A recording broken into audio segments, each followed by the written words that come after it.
Welcome back on Doko K-Men. As you all know, Doko loves anime. And if you like anime, then Doko loves you too. On an island where a group of hunters fight several enormous monster ants led by their leader, gets straight up near one of the subterranean insects and says they need to keep them down regardless of what, no retreat permitted, except for damn the leader is losing consciousness. And one of the ants is chomping down on him, as these hunters quickly become overwhelmed. Internal parts, it appears as though he will bite the dust. However, all of a sudden this fellow with insane solid mending wizardry saves him simply and just in time. The leader panics because this person is about to be attacked, but he is saved as well. What's more, the person who saved the pioneer approaches his colleague to polish off the insects. This next person, as a complete monster beating the first group, quickly comes to the conclusion that the monsters were just side characters, and these the men who came to their aid are S-rank hunters. The best of the best. They quickly eliminate the red ants, but then the attackers spot an even larger albino ant, and they decide to fight the ant while leaving the wounded leader to the super powerful warrior employees. One of them rip off the healer's face and arms using teamwork. Those ripped arms to eliminate the giant ant. But hold on, there is no time to celebrate because the army of albino ants shows up. It turns out the monster subterranean insect was only one of numerous H. However, these trackers ain't terrified. The fellow powers up his lightning strikes, and the brute turns into a full-fledged Hulk, tearing his clothes apart with his enormous muscles.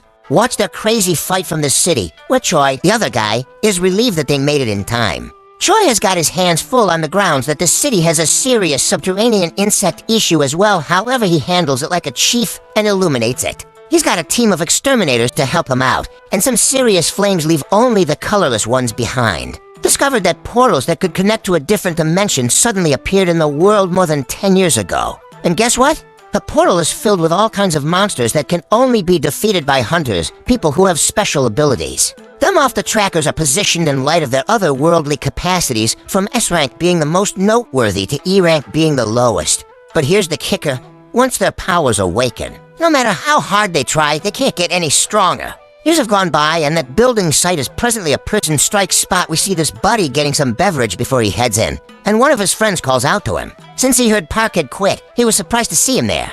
Being a tracker that was valid, however, at that point the economy smacked him in the face after his significant other got pregnant a second time. So the fella expected to make a lot of money, genuine, speedy, and a prison strike seemed like the ideal method for doing. We see that our hero has arrived. His name is Jiwoo, and although he just joined the group, he already has a nickname. The most vulnerable tracker ever, he welcomes everybody as he strolls, and so Park inquires as to why everybody appears to realize and thinking, although he may appear to be a very powerful hunter, Jiwoo is actually regarded as the weakest hunter ever. Figured out how to get himself harmed and wound up in the clinic in an E-rank prison. They should make another position only for him, like a F-rank, since he's that powerless. However, here's what his standing is the most vulnerable works in his favor, means that if they call him in for a dungeon raid, it probably won't be hard. Jiwoo heard everything they said about him. However, he was unable to deny it since it was valid. He's simply a damn feeble. This lady named Jiwoo gets down on him. Moreover, it turns out that Jiwoo knows her from a previous mission they completed together. But aside from greetings, she is more concerned about his most recent injuries. They sit down and Jiwoo explains what exactly transpired. The embarrassment of his injury in the lowest ranking dungeon, and the fact that the team lacked that they had a healer with them because they didn't think any hunter would be stupid enough to hurt them. Who's there? Jiwoo gets mad at Jiwoo for his dumbass existence, but Jiwoo already knows it's not theirs fault. It's his damn fault for being so weak in the first place. Now that it's time to enter the dungeon, they're all about to enter. This man named as Chio suggests that he lead the expedition's party. No one objects, so he leads. Before Jiwoo enters, he receives a friendly reminder to remain close to the group to avoid injury. Again, Jiwoo's just weapon is a horrible little blade with scarcely any enchanted power, since that is all he can bear with his measly profit. However, he swears he'll give it his generally at any rate. In summer of Juki, the president of the Hunters Association, just completed a meeting with the government, warned him about a danger called dungeon break, which they needed to stay away from. But the same people demanded that they get the products acquired from the prison. The individuals from the affiliate should make their living by selling the stuff they track down in the prison. So that request doesn't bother Jiwoo because the crystals they get from defeating magical creatures are known as magic gems, which are sold for money. Now let's return to Jiwoo, who somehow acquired a magic gem. Naturally, he is thrilled to finally have one, but Jiwoo forces him to quickly defend himself against a goblin. Assaults the troll. Jiwoo's sharp edge breaks to pieces. The troll cuts are legend, and Jiwoo doesn't respond. just stands there and screams. Thank goodness the big guy from earlier rushes past the useless young lady and recoveries Jiwoo while she mends him. Jiwoo can look as the remainder of the group accomplishes practically everything. We then find out that enchanted diamonds, acquired from high-positioning mysterious animals, can be utilized to make all the more impressive weapons to overcome much more grounded animals. Monocrystals from the prison can likewise be utilized as weapons, however they're not so. The government wants to use these items as a new kind of energy source because they are safer than magic gems, more effective and less polluting than other forms of energy. It is the ideal green energy, and the government is frantically exploring how to create power from these jewels and gems. Since these things can only the dungeon hunters become extremely valuable, and the team celebrates back in the dungeon. The victory after defeating Jiwoo, the dungeon boss, must have been the weakest person ever because he was beaten badly. She wonders why he became a hunter if he was always injured, and Jiwoo was still healing him. He will meet his end one day. Jiwoo apologizes, yet his words mean practically nothing, and she's simply stressed over him. The battle spoils go to everyone. But since there weren't many monocrystals, they won't get much. Money Jiwoo begins to question himself, and is dissatisfied that he has only received a melee rank gem. On the off chance that it's even worth putting his life in extreme danger for one person in the group points out everybody's a tremendous opening, and they all assemble around to sort out what on earth it is. Seems as though a cavern. Yet they're in a prison, so it's more similar to although it is uncommon. They have heard of a double dungeon, and their suspicion is confirmed by the fact that they have already brought down the prison supervisor, yet the spot hasn't begun shutting like a standard prison would. It appears as Songshul tries to be the voice of reason and suggests that they take more treasure from deeper within. Follow the ordinary convention by illuminating the relationship about the twofold prison and adhering to their guidelines. However, the team doesn't like that idea, because it would require giving up all of the untapped resources that are probably waiting for them in the depths. Park then claims that it is nothing more than a frank dungeon, and he then talks about his wife and child and how he needs more money to support their song. Although she understands what they're trying to say, he wants to hear from everyone opinions before settling on a course of action. Each team member offers a mix of support for going deeper and the acknowledgement that this is a reasonable demise trap. As a general rule, 6 voices are P. A in all due respects to go to the cavern, while 6 voices need to turn back would necessitate breaking a tie, and since Jiwoo is the only remaining voter, the decision is left up to him, and he is well aware that a D-ranked dungeon poses a grave threat to him. But with his father missing, he's the only one in his family who can bring in any cash he says of. Not troubled with a lot of monetary obligations, his mother's in a medical clinic, and his sister needs to set off for college, so he can't remain broke until the end of time. Therefore, he decides to enter the lab's dungeon, where people are being tested for their magical abilities. The others in the waiting area are prepared to hire any promising new hunters, as this ranked hunter Choi has informed his people of all ages and genders are being recruited, and at the same time, some thieves steal a purse and prepare to run over a girl who stands in their way. And this girl steals the purse from those guys without hesitation.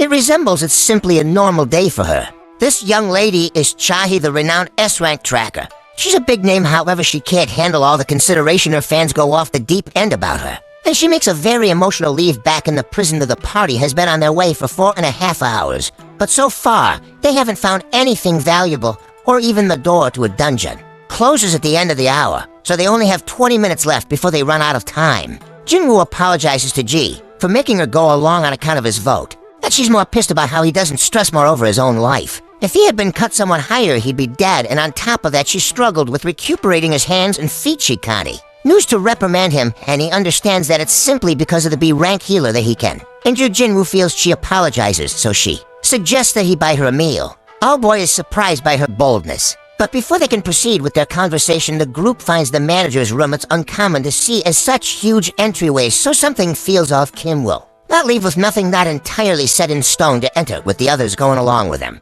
In the meantime, a group of hunters in the city is going through an orientation in which they watch a video of them explaining that the prison entryway has been around for more than 10 years, and there is till numerous secrets inside are being a tracker is risky in any event for the most experienced ones, so they should continuously be mindful during a strike mission. They can't stand to be pompous, and the principal key to entrance is intense mindfulness. Anyway, this gathering in the prison appears to have completely forgotten those words, and to be entering an enigmatic, dangerous, an unexplored room where these individuals act extremely, since they had never seen a dungeon like this before.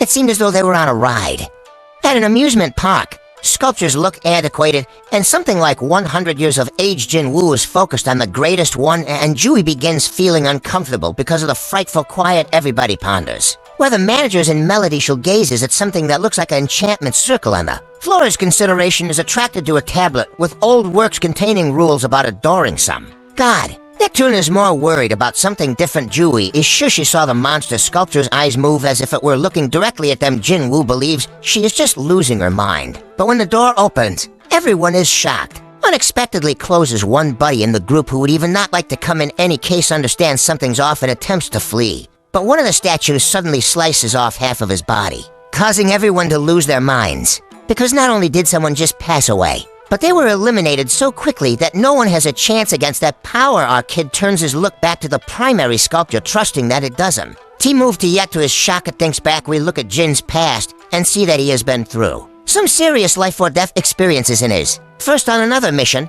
he was separated from his crew and attacked, and while he was trapped in a maze, he was so close to starving to death. He's even been harmed by some frail wizardry monster and wound up in the medical clinic for a really long time, even the most minimal position crappiest. The majority of hunters gather gems and sell them to purchase better weapons, which they then use to fight tougher beasts and get better rewards. But Jiwoo is stuck with a cheap knife, and if that thing happens, at any point breaks during a battle, he's left battle getting barehanded. His garments are all raggedy with openings in them he is stuck in. This dangerous job that barely makes ends meet and is constantly mocked by others is by tracking down smart deceives and concentrating on each and every detail around him. Quick forward to the present Jiwoo faculties, the danger emanating from the enormous statue. But he is unable to warn the others in time because the enormous being the team is terrified as its ice cause chaos and destruction, and they are unable to comprehend what's going on. Jeez. Shudder out of dread trepidation, and his pal Jiwoo is considering how on earth things wound up as they're this trapped with no way out. And even if Jiwoo is lucky this time, he's aware that sooner or later he will die, or afterward. Yet our kid wished to get the One Piece episode before he kicked the bucket. Tunshul advises everybody to wait on the grounds that part 2 if they move, the statue will strike again. Jiwoo is too afraid to move, and Song thanks Jiwoo for his previous actions, warning when he tells everyone to get down because he saved them all. Song is a really tough guy, and Jiwoo is stunned to see that he's feeling the loss of an arm. Jiwoo needs to stop the draining for him on the grounds that Jiwoo is going crazy and can't handle the press. She's a healer of the B rank, but her fear keeps her from easy raids. Her only Song is on plenty of B rank raids himself to determine that this statue is not a rank or even a rank because the tablet contains some items expounded on lauding God or confronting outcomes, so Jiwoo calculates that this sculpture should be the god it was talking after that. We learn that these gates first began to appear all over the place 10 years ago and caused a variety of other worldly stuff. One after effect of this is individuals rousing extraordinary powers. Called trackers, their responsibility is to bring down monsters in the dungeons, and once a hunter's power is activated, it remains the same at school, according to what Jinwoo's sister tells a girl. This girl says she'd be a hunter and can't believe Jiwoo is a hunter considering how her brother always gets hurt. Back in the dungeon song, a superior hunter wanted to devise a strategy for escape. But this one man gets impatient. He just joined a well-known guild, and he doesn't want to die right now. This guy is sure that he has some insane speed as he runs away from the statue, but it won't get him out of there. Disintegrates him, leaving only his swift feet, indicating that this statue has the power to eliminate them all in a heartbeat. Assuming it needed to, and it could do it effectively, so for what reason doesn't it? Jiwoo acknowledges it should have something too. Jiwoo gets up after coming up with an idea and becoming determined in light of the first commandment, which is to worship God. Song is both worried and amazed to see that Jiwoo hasn't given up on surviving this mess based on the expression on his face. Fire in his eyes, Jiwoo stares at the sculpture and figures out how to keep it from going after it the last possible second. Our kid sorts something out and advises everybody to kneel. Jiwoo feels that assuming they recognize God by these terrifying statues won't attack if they keep their heads down, because everyone else is too clueless to come up with a better plan, so they all bow to the statue, terrified to death, hoping this will save their sorry ass. Yet things get startling when the sculpture makes an unnerving face. Moving sheep cleave in spite of all the exhortation and gets generally siphoned up in light of the fact that the sculpture ain't going after any longer, and think about what everybody follows a stupid lead. However, our kitty say there's something else entirely to this poo. Right then the sculpture takes an insane action and gets up now. The supposed leader turns to Jiwoo in the hope that he has a plan, but our boy doesn't. except for the way that they can't break the rules set by the tablet the subsequent charge says they got to laud God. So this bold duddy with long everyone thinks it's working because the monster slows down, his hair stands up and starts praying to the damn thing, but Jiwoo knows better and demonstrates that the man's words do not apply to this god. However, boom, the statue steps on the helpless man and it's pure chaos. A random girl is crushed and everyone decides it's best to scatter. Everyone is lost in thought. Pox is thinking about his family and how he can't leave them without a father, but he makes the wrong decision and is cut in two. Up by another sculpture in the meantime, Jiwoo is pulling ass with G really focusing for a method for lauding this wrecked god eye. Since this monster resembles the devil, how on earth do you find something positive to say about it? Our hero is aware that he cannot simply leave Jiwoo because everyone else around them is fleeing like flies and Jin was panicking. He's looking at everything these statues are holding in an effort to find any kind of clue. And then he gets an idea and tells everyone to go to the statues, holding instruments, so it becomes clear that everyone will follow his lead. That these statues do not attack. Rather, they begin playing their dreadful instruments. But when our boy gets to his sculpture, it's not playing any music, so he figures it doesn't work with the individuals. Jiwoo abandons Jiwoo, and that sculpture begins to play its tune as Hall searches for his statue. But damn, he almost gets crushed, and someone screams because Jiwoo flees after Jiwoo. Lands his sorry ass in front of the wrong statue, which slams its shield right on top of him. Not shouting for Jiwoo, our young men actually kicking yet, he's not set in stone as damnation not to surrender, but rather damn. That Goliath's prepared to polish him off for good. Jiwoo ain't prepared to fail horrendously, however, even as that gigantic mofo steps its foot down our kid, yet think about what simply at the last possible second a sculpture begins singing and we see Jiwoo come to that sculpture simply at the last possible second. He at last gets praising God, and the Goliath sculpture takes a Jiwoo. Tells Jiwoo that he is fine, but she is shocked to see his foot ripped off as he tries to take a chill pill and sit down. Guarantee her he'll be okay, yet she ain't having it. She's never going to budge on mending him yet her own body. Begins abandoning her. Everyone's in shock, perceiving how that goddamn assault went directly to damnation. Somebody even tells Song that losing his arm was karma for leading them down this wrong path as their leader.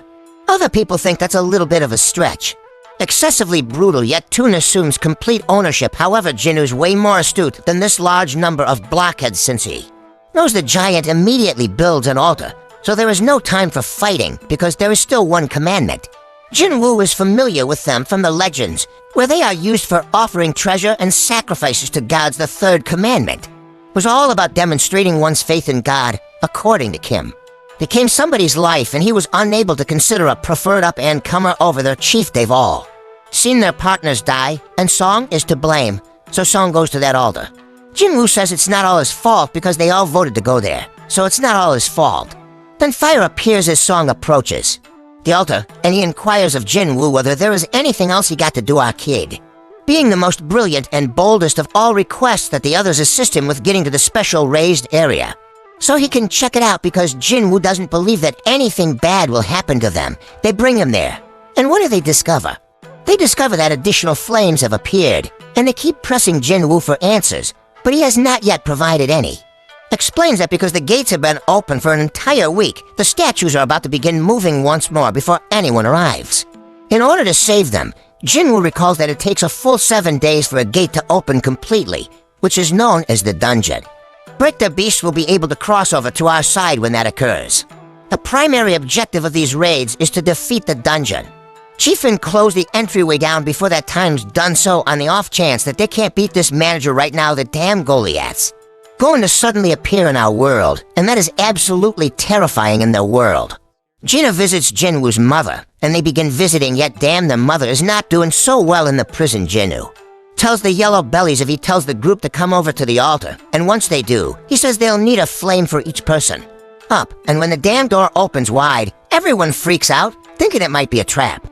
However, to their surprise, the other everyone is in a state of panic when statues begin to approach them.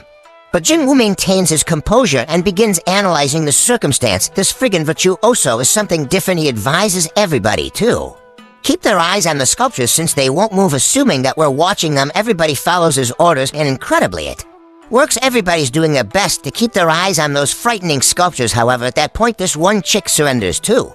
Dread and attempts to pull us toward the entryway. When she crosses the circle, her fire goes out, yet she figures out how to Make it out the damn entryway, else you can't sort out what on earth is going on the entryway. Shut a piece, however, the young lady. Made it out okay. He thought we were supposed to remain in the circle, so he naturally sought clarification from Jiwoo. Jiwoo is also perplexed, but now he re-examines everything. Those blue flames have been dying over time. One of the fires has died. At the point when that young lady got away from the principal request was to rever, the second was to commend, and the third was to demonstrate our confidence. Jiwoo is absolutely certain that the door is a trap, because the situation is so dangerous and messes with our heads, giving us false hope, which makes him wonder if Jinwoo's death is a test of our faith in this god. Ground as the following douchebag chooses to make a run for itself, and the equivalent happens is fire. Goes out the entryway, closes a little more, and it appears that he has fled. Kim begins to consider leaving as well, but Jiwoo tells everyone to stay put. If anyone else leaves, there won't be enough eyes on the statues to stop them. He moves and reminds everyone that we'll be safe as long as we stay put and keep our eyes on those statues. Jiwoo demonstrates his ability to deduce, asserting once more that the blue flames are like a timer and that once they are all gone, we can leave. Kim mentions that we may also become trapped when the timer runs out, which he admits he didn't anticipate. Kim has a family, but Jiwoo is the weakest member to achieve this level of success. They are only alive because of him. Sitting tight for himself, and he would rather not pass on. He simply needs to make it home and can't gamble with Jiwoo being incorrectly Kim. Says sorry and bolts out the entryway. Our kid will not have an adequate number of eyes, too. Monitor this multitude of damn sculptures. Those sculptures begin moving again. Jiwoo ain't going to. Fail horrendously here, however, things are more awful than any time in recent memory, yet he reminds himself that he's gotten through predicaments before, yet damn things are more awful than any time in recent memory now, however melodiously. Predicts that the door will remain open as long as one person remains by the altar, shocking Jiwoo and Jiwoo by telling them to leave. Open, and he insists that Jiwoo and Jiwoo should be the ones to make a run for it because they have a long life ahead of them. Shou needs Jiwoo to take care of Jiwoo, but the poor girl's legs can't possibly get any worse. And Song realizes that Jiwoo must have put too much effort into healing Jiwoo. The canine, so Jiwoo advises everybody to abandon him. Jiwoo needs somebody to complete her, but there in Melody's Jiwoo, the only one with the working feet, believes she ought to be left behind. But Jiwoo brings up that meal. On the date that they had planned, he gives her his gem so that she can treat herself to a meal and promises to get the change when they all escape this dungeon. But Jiwoo refuses to leave him. Her son apologizes and knocks her out. Timmy is sorry to Jiwoo as well and dashes with Jiwoo to somewhere safe. Our kid can basically find solace in knowing he's the only one who can bite the bullet. And his only regret is not possessing a superior life insurance policy, which our hero seizes. He grabs a sword and tells them to bring it on those statues and go, determined to destroy one of them. Full savage mode tearing into him as he battles without holding back to remain alive. Jiwoo contemplates how he has forever been the most fragile. He's continually getting taunted for it. Yet he's constantly given it. This multitude of damn sculptures ain't letting me chop off his arm, and Jiwoo screams in pure agony. He's enraged because he knew it wouldn't end like this. Emptied his entire being into attempting to become more grounded, yet these sculptures continue to cause more agony and whip him about moving forward. But despite the numerous setbacks, he can't help but reflect on how he gave everything he had in order to succeed. He has come this far and is a fighter, even though he only has a small amount of life left. He has this burning desire to let out a scream of pure rage, but he can't even do that because he was stabbed in the chest. Jiwoo is about to die, but you can feel his pain. The fury flowing through his veins, he begins pondering how the initial not many individuals who took off were simply sissies. They asserted they couldn't deal with it any longer. Yet where it counts, they were simply egotistical. Those imbeciles were just looking out of their own interests. And Jinwoo's fury is fueled by the belief that the most self-centered jerks always gain the most. Considerably further, he has a family. To all he needs is to return home alive, very much like those fortunate ones preceding him. The aggravation is unendurable, and he begins contemplating whether it's great that he's the one in particular who needs to kick the bucket and is battered state. Jinwoo's psyche begins meandering, and he understands what a scoundrel he's been. He's attempting to pause and rest, frantically sticking to life he would rather not pass on. However, the last assault comes crashing down on him,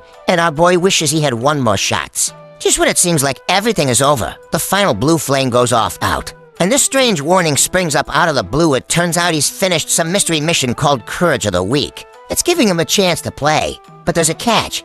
If he doesn't accept, player's heart will stop at a small portion of a second. So no decision. And he hits that yes damn button right at that part 3. When Jiwoo first arrives at the hospital, He is absolutely shocked to learn that he still has his arm. He remembers being dismembered, but here he is, his leg's still intact, and there is no sign of a chest stab. Either way, he starts to wonder if it was all just a crazy dream, and just as he's mulling it over, a man named Wu appears, rolls up and presents himself as the administrator of the Tracker Affiliation Observation Group, and that purple-haired fella better believe it, his name's Kang, yet they ain't saying. Why they are there, they truly do uncover that Jiwoo was oblivious for 3 straight days and get. This Jay and Melody ain't dead either. Toon lost his arm, however, so he could find her harmony.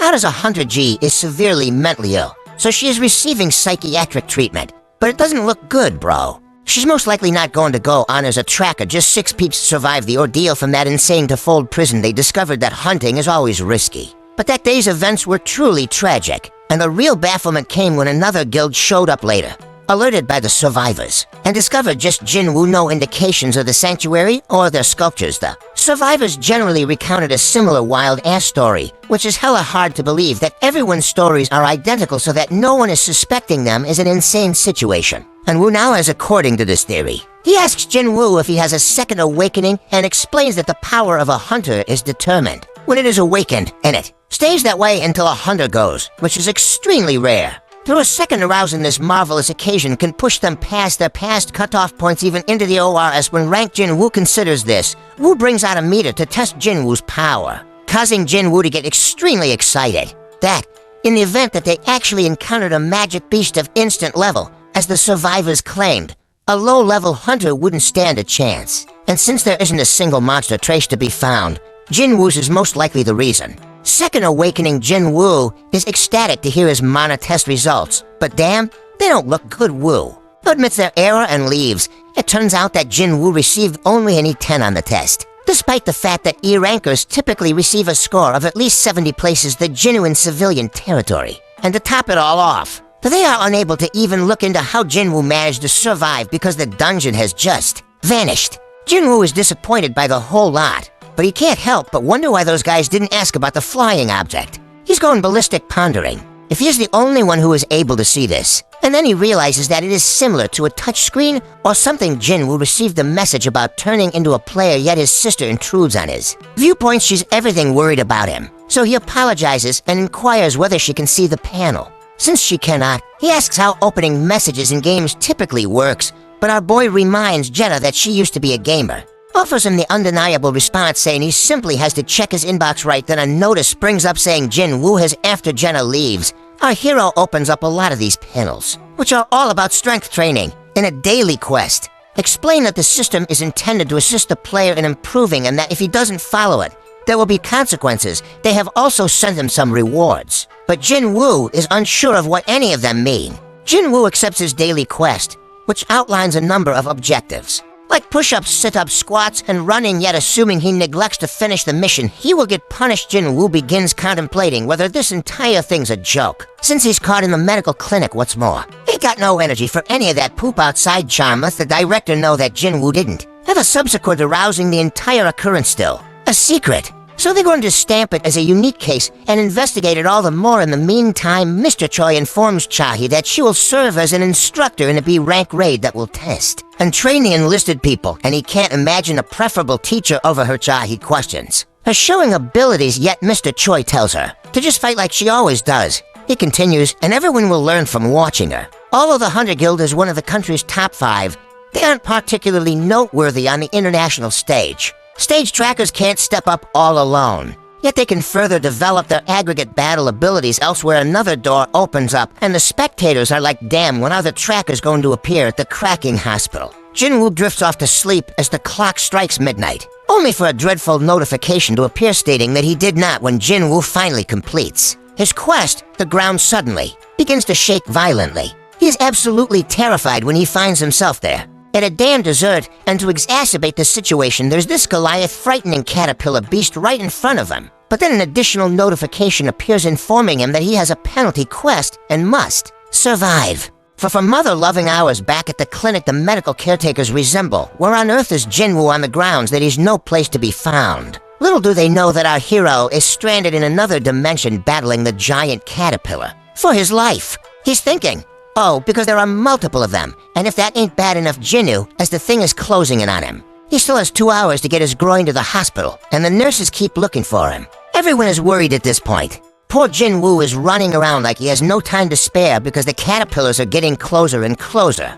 But Jiwoo finds himself back at the hospital just as the deadline approaches, as the notification demonstrates that he completed the penalty quest. But Jiwoo is so worn out that he vomits and falls asleep before receiving another reward. But he's out cold and doesn't know about it until Jiwoo tells his sister that he's recovering well and might be able to return home soon, so he gets wearing his extravagant tracksuit and headzu. Sight over in somewhere else, Jiwoo gets a solicitation to join a strike since some dranked entryway. As appear different societies are occupied and Jiwoo can't force herself to consent to go. Then again, Jiwoo gets some uplifting news that Jiwoo has awakened from his unconsciousness. Jiwoo is all apprehensive, and as she goes to see him. But the nurses say he's running like he is every day since he woke up outside. Jiwoo is contemplating how it's been for days since he awakened, and he's taken in a couple of things leading those pop-up windows. He has been seeing things for real, not just weird hallucinations, and when he finishes his daily quest, he gets 3 kinds of one of the rewards is full recovery, which he now uses to shake off his running exhaustion.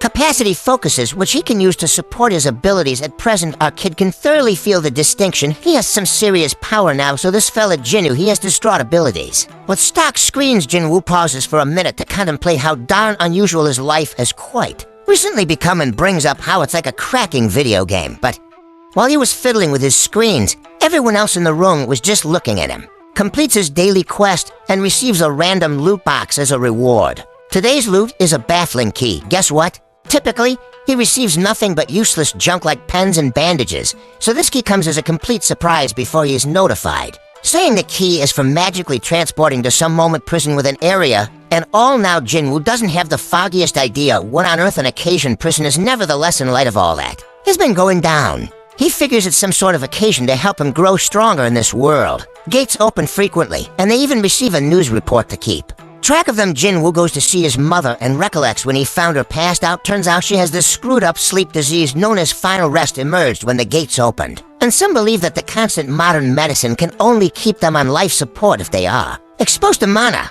Jiwoo busted his ass to raise enough cash to turn into a tracker so he could pay for his mother's treatment. He let Jen know that he'd before long have the option to manage the cost of their mother's treatment, but she was terrified to death of the dangers of hunting. So Jiwoo tries to reassure her that we'll be fine from this point on, and he tells her to trust him.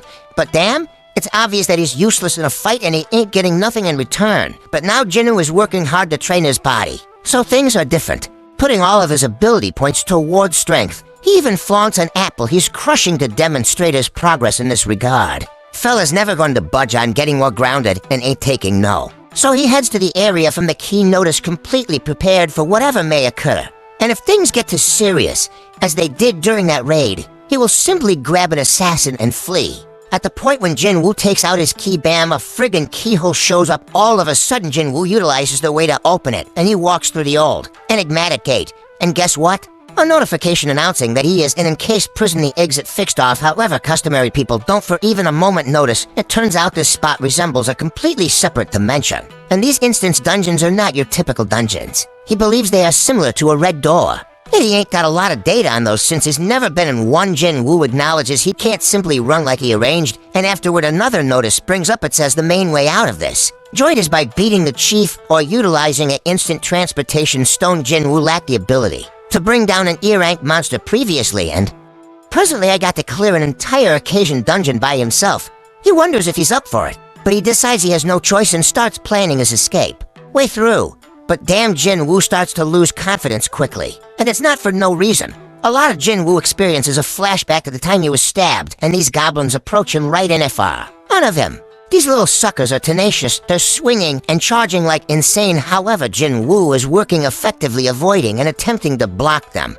But damn, he eventually becomes overwhelmed. And you know what? Jiwoo becomes furious and straight up cuts one of those trolls. His inclination more sure after that, so he takes out the other two like it's nothing. Jiwoo can tell he's getting more grounded. However, out of the blue, this monster shows up. It breaks his friggin' blade like it's made of glass. As this creature stares Jiwoo down, he can tell that it is much more powerful than the goblins. He thinks, what the hell am I scared? As his legs freeze up because he didn't think the raid had traumatized him. Jiwoo barely dodges the monster's attack as its legs continue to tremble. but it does manage to scratch him. He doesn't have a healer with him, so if he gets hurt again, it's over for him.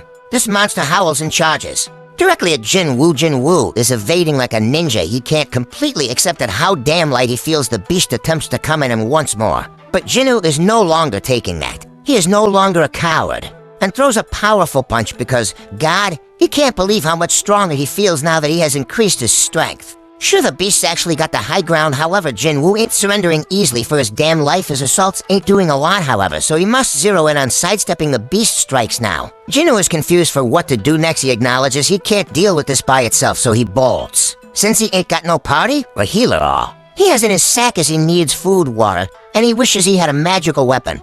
But Jiwoo comes up with an absolutely brilliant idea. He goes through his inventory, finds a sword at the last minute, and boom, he cuts that monster in half with a sword Jiwoo has no friggin' sign how the sword wound up in there. Yet he recollects Kim saying he dropped 3. It costs $1 million, which is a weapon Jiwoo could never afford. But since it's an emergency, he decides to make the most of it. The fight is beginning to lessen, but then two more of these dreadful monsters appear. Jiwoo ain't terrified any longer, however, on the grounds that he got his weapon, yet damn, the blade gets stuck. He's overreacting, frantically attempting to yank it out. While the beast throws it at the last possible second, he figures out how to free. It throws one of the wolves away, but damn, the others have steel fangs, and he kicks that frog. What's more, advises it to find another thing to bite on in light of the fact that he just got his sword. He brings down that beast, and presently there is only one remaining. But Jiwoo believes that these things pale in comparison to the enormous statue.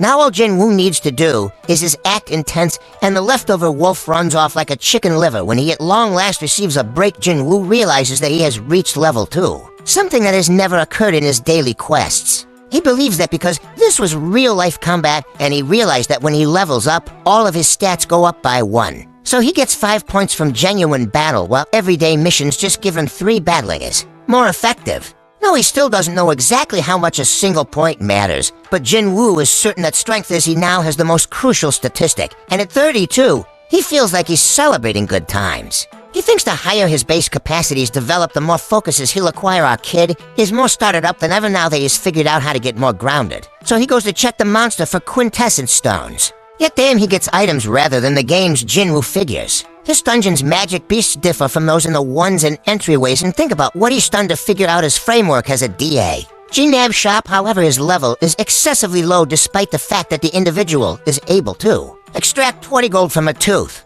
Jiwoo isn't sure how much, but considering he is in an E-rank dungeon, it probably isn't much now that Jiwoo is considering what he must do next. He can't bob until he beats the chief, and he ain't obtained some much need.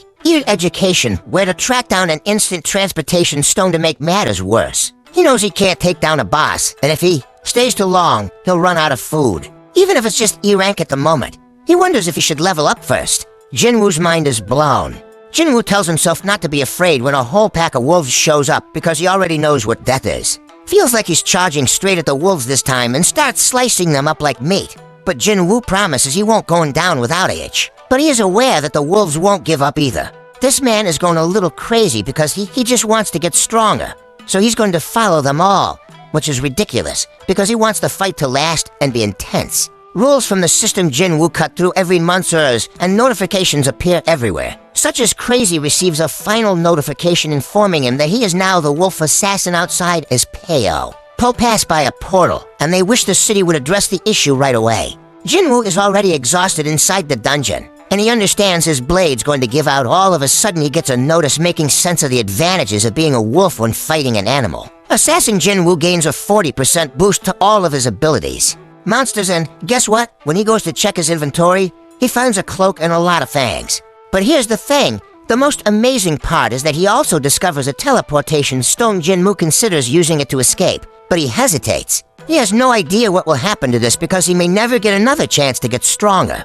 Dungeon might just vanish when he leaves. And in the thin air could be like a game event with a limited time and evaporating without a follow. Confronted with this difficult choice, Jiwoo chooses to Takani. New to push ahead in the interim, Jiwoo gets a call from the tracker affiliation saying there's been a prison break in an entryway close by. They're running nearly out of healers, so they require her assistance. Jiwoo feels bad because she previously turned them down. But now she's like, damn, Jiwoo worked his ass off. I got to move forward, while Jiwoo is as yet battle. And in the prison he understands the higher his level gets, the monster asses are easier to kick. And the fact that their descriptions begin To change color to white indicates their weakness. Orange means they're comparable to him, and red means they're areas of strength for truly wolves that were red before now their white indicates that Jiwoo has seriously advanced, to the point where he resembles a beast. Jiwoo is aware that one monster is lurking. His senses are sharp now, and he can feel the downstairs that he can't mess with at his current level. Something directly up unnerving down there. This beast is so damn strong it's giving him distraught goosebumps. Jiwoo's blade is practically finished, and he ain't see any more space for stepping up around here. However, his entire objective is to get stronger.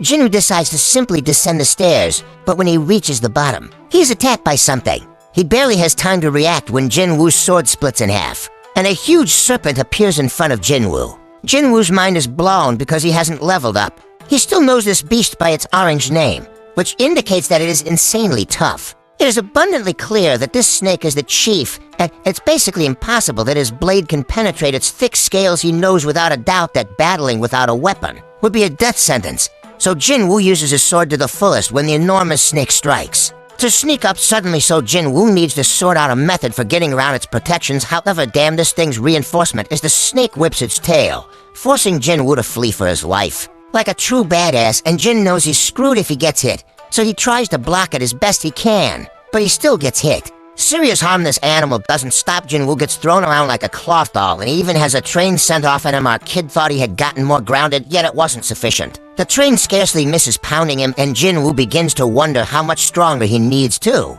become before he becomes less of a laughingstock. He still remembers when people called him the weakest hunter ever, and it really hurts that Song told the truth. What's more, he siphoned up Jiwoo to refute them all as this snake straight up overpowers him with its insane power, throwing him into an entirely different region. Jiwoo has a revelation. He stalled out W. If that epithet, since he was frail, the equivalent reason why he was mocked, Jiwoo looks again and realizes that people with mad strength always win. In any circumstance, however, those without power can only shake in fear and stand in front of the powerful. Round as losers, weaklings are always looked down upon. You may be smart, creative, and compassionate, but when you face a serious strength, no part of that will save your sorry ass. Jiwoo sorts out that being caring will not get him any place, so he must stir. Think then with this recently discovered assurance, Jiwoo directly up bounces on that snake that he is, thrown off by a terrible monster. But Jiwoo says to himself that he will get stronger, and then his body starts to move again. Shining Jiwoo evades the snake again like a chief and hits it with his sword, yet he's much more resolved. At this point, he declares that this will be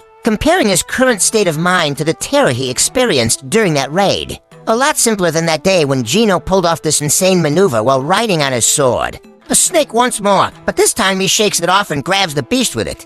Jiwoo admits with his naked hands that ever since he obtained that leveling, he has been singularly focused on increasing his strength system, so he decides to rely on that now and begins to crush the tough scales of the snakes as they attempt to shake him off. But it's too late because Jiwoo knows he can kill that fool. Jiwoo demands that the snake die right away.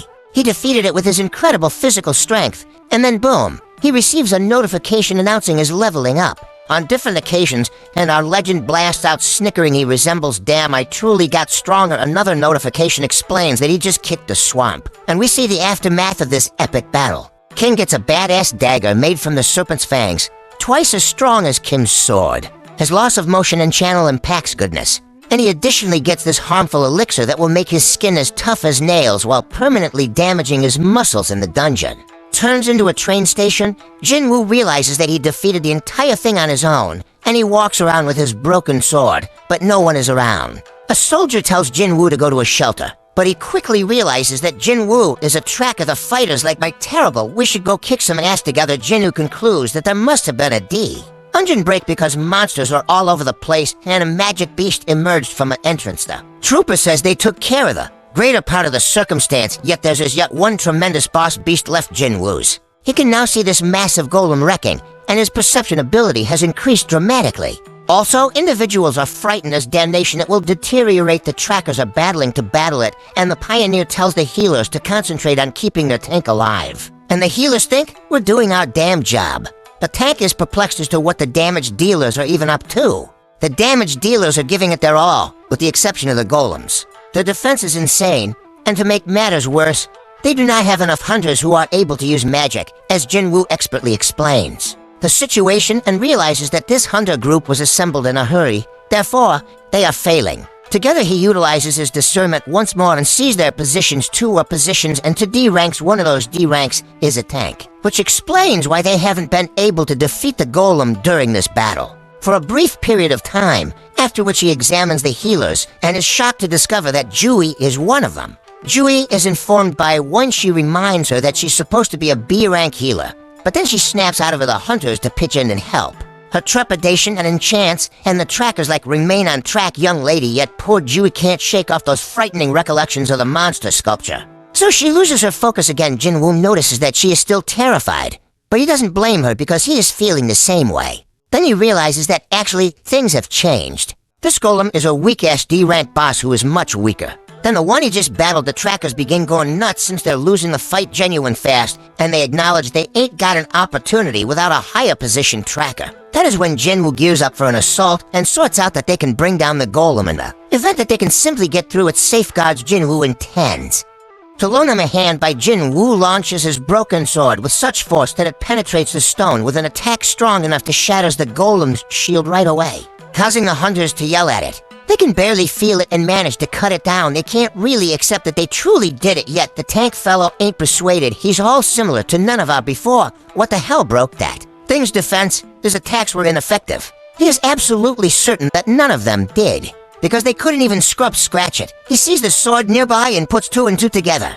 Together, they came to the conclusion that this sword was to blame, but he still couldn't believe it. After all, this was a golem of the boss level that even 10 hunters were unable to stop it, and now it has been destroyed by an old, battered sword. He asks if anyone saw who threw it. The soldier explains that the fisherman they brought with him was the sword. But here's the kicker. The hunters have vanished, missing, and the tank STS in complete disbelief that this individual possessed next-level power, and he couldn't help but feel helpless. Can't help thinking about how high-positioned this secretive tracker was. Jiwoo plunged out of the area to stay quiet about his power, and he says, I didn't naturally suspect. One assault would cause that much harm. Our legend probably won't understand the degree of his power because he thinks the monster must have been seriously wrong before he struck. The battle is over. And G's wondering if Jiwoo was the one who came through in the clutch. As time went on, we saw the hospital nurses chattering about Jiwoo's position. They're all discussing a way in which he looks pretty normal, yet damn, that Buddy is genuinely in Jiwoo's room. Our son is working feverishly to complete his daily tasks. Gym routine schedule. These parched medical attendants won't quiet down about him. They couldn't really accept how quick he's changed. One unfortunate medical caretaker directly up succumbs to Jiwoo when she gets him post-exercise. And she can't quit gazing at his tour because today is the day Jiwoo leaves the hospital. This desperate nurse demands his digit, but Jiwoo isn't the only one. He's still stuck on the idea that she just wants to send him test results once he's out of the hospital. News. We catch up with the beak that bit hunter, who killed the huge ants he was fighting. One of only 7 national shrank hunters, he describes the day-to-day life of a top hunter and gives us an inside look, saying he must train like a monster each day when he ain't striking prisons. Even the littlest misstep could prompt his friends were hurt, so he had to keep himself sharp. No doubt Gina notices that Jiwoo is now seriously ripped, and even as he has grown taller. Jiwoo watches over his scatterbrained sister as she heads off to school by reminding her to bring an umbrella. Alone, Jiwoo believes he will be able to execute his run later, and he wonders if these new gains are due to his improved stats. Assumes if he keeps the speed up, he could turn into an enormous weightlifter. Jin Chang begins contemplating where to allocate the brand new stats he just acquired. He is now level 18, and he is sitting at level 18. He realizes that strength expands his harm. However, he likewise knows it's inconsequential on the off chance that he can't land a hit other than essentialness, insight, and dexterity. He likewise got this keenness detail. He figures it must be something to do with sorcery. Yeah, he don't know whether he wants that Jiwoo makes up his thoughts into strength and perception. Jiwoo receives a call from his landlord, who's reminding him that he hasn't paid his rent for the month before. Fortunately for our hero, he's grown a lot stronger and can now take down now that playing goblins is easy. Making money is easier. But before he can make a lot of money, there is one problem. Need to deal with gates of a higher level. But Jiwoo wonders who would let an E-rank hunter through those doors. Getting his position re-examined, yet that is a tremendous gamble. Resurrections are distraught interesting. And no one has ever seen a hunter level up and keep getting stronger like Jiwoo does. Jiwoo has made the decision to keep his powers under wraps for the time being, until he can defend himself and learn more about what he can do before Jin suddenly appears. Woo runs away when he sees a job posting and is shocked. The guy is hustling with his daily training to get paid. And Woo joins up with this tracker named Hung apologizes to Jinwoo on the grounds that his team believes he's the most vulnerable tracker of all T. However, Jinwoo relaxes and lies saying that I essentially on the right track. Hung makes sense of there. Going into a C position prison. Yet they need somewhere around 8 individuals to enter. They need Jinwoo to meet that amount regardless of whether he's simply an E rank. However, Jinwoo 8G. If you participate in any fighting events like these, you won't receive any rewards either. But our heroes will provide you with 2 million yuan. The circumstance and sees they have for C rankers and to D rankers. Jinwoo concurs to join, and Hung explains that his job will be to transport supplies. Since they have a hall, they cannot have a healer. According to Med Stuff Hung, it is challenging for independent parties to secure healers, Jin. Woo is a piece stressed on the grounds that this part is loaded with tanks and harm sellers, yet he resembles Screw It. I'll sign the contract aside. Leo, a 20-year-old D-rank hunter, and Jin were introduced. Given his expensive gear, Woo assumes he comes from a wealthy family. Leo wonders if Jinwoo can carry it all. The way he supplies, however, Jinwoo guarantees him he'll be fine. Leo does not know that Jinwoo is a monster, and he's stumbling if Jinwoo can deal with conveying all that weighty poop. Leo begins going on and on about to the president in charge of the construction site, rants about how the man skipped town after defrauding 900 billion yuan, shocking everyone. As they approach the enormous gate and begin to wonder if it's Leo, inquires as to whether they will be alright, and Jinwoo explains that the gate size is really just a C-rank dungeon. Ain't that significant? The main thing is the enchanted power moving from inside, and that is what the tracker affiliation uses to give ranks to anything above a B rank, which the big guilds handle. So this C position joint ought not be an over-the-top test. Jinwoo knows this since he's been a tracker for some time. Yet before they enter the gate and use the light, he realizes he has never actually tackled a C-rank dungeon. Check things out, but damn, they're shocked to find that most of the dungeons are lit. There are no magical creatures there. Up with glowstones, but this one is completely dark, and the darkness makes Jinwoo think of the entrance to that temple, and he begins to inform Leo about various stones, including these essence stones, mono stones, which can be mined in dungeons, glowstones, and hunter's neb from magic beasts caves. Jinwoo quickly silences the chatty kid and reveals some crazy magic beasts lurking in this dungeon. They are currently maintaining a low profile, but our boys have a hunch that he thinks these beasts are similar to bugs and tells everybody goes ballistic when they understand they're caught in a sub. Ranny and insects home and can hear those beasts getting closer. Jinwoo informs the group that the beasts are above them, prompting them to go all out. Going after like frantic, Hung moves forward and utilizes his insult ability to draw the greater part of the aggro, and Jinwoo is stunned by their boss Leo, a leader of Say rank, wants to join the fight, but their Mudge prevents him, saying he must deceive at his disposal. After a sensational commencement, the Mudge releases an evil impact. Jinwoo breaks down the circumstance once more, and he can see these trackers. There's some strong cooperation happening with respect to Leo. His stuff makes up for despite Jinwoo's lack of skill. They are all holding their own, but he quietly has this nagging suspicion that something is amiss. Annihilates one of the insects, and the battle closes soon after. Hung proclaims their triumph, and everybody gets their portion. Hung praises Jinwoo for spotting those ants, which saved them a lot of trouble. The loot, except for no followed my impulses. However, at that point, balance not saw that a portion of the subterranean insects were screwed up, and it wasn't from swords or magic. He thinks the beast got to them through some other magic, but that would mean that something even stronger. There were a number of torn up ants around here,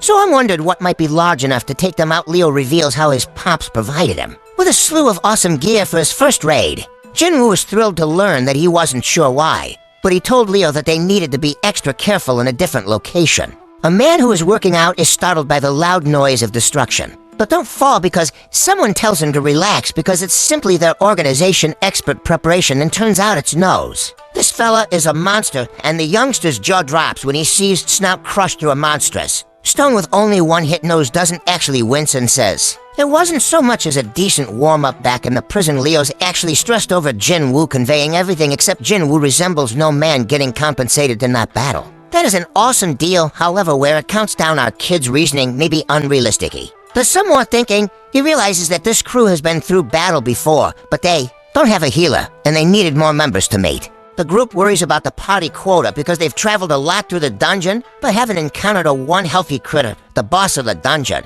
survived because the gate would have closed without them. Coincidentally, find a lot of networks and sort out that the supervisor's sanctuary should be through that passage.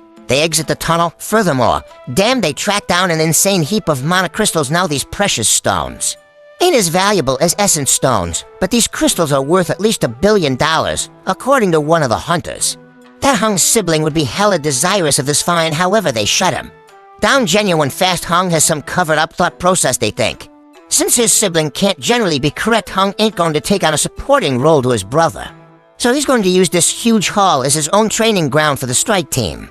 Now that Leo is an expert in law, he examines Jiwoo's contract and notices something fishy. He tells Hang that the contract only states that Jiwoo will not receive any battle drops. But since monocrystals are not battle drops, they will receive to divide their findings in 8 rather than 7 ways.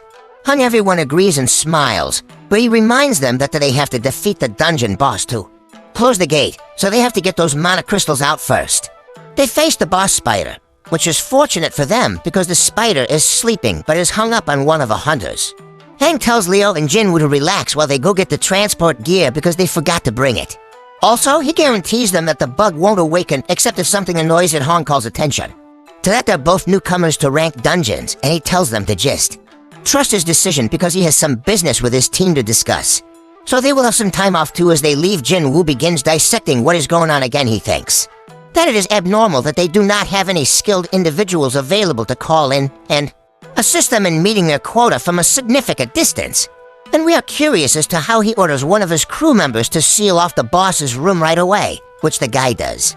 And Leo realizes they were stabbed in the back, which is precisely what Jiwoo was concerned about. He recalls how Song warned him there are some real crooks in their field. Raiding dungeons is no laughing matter.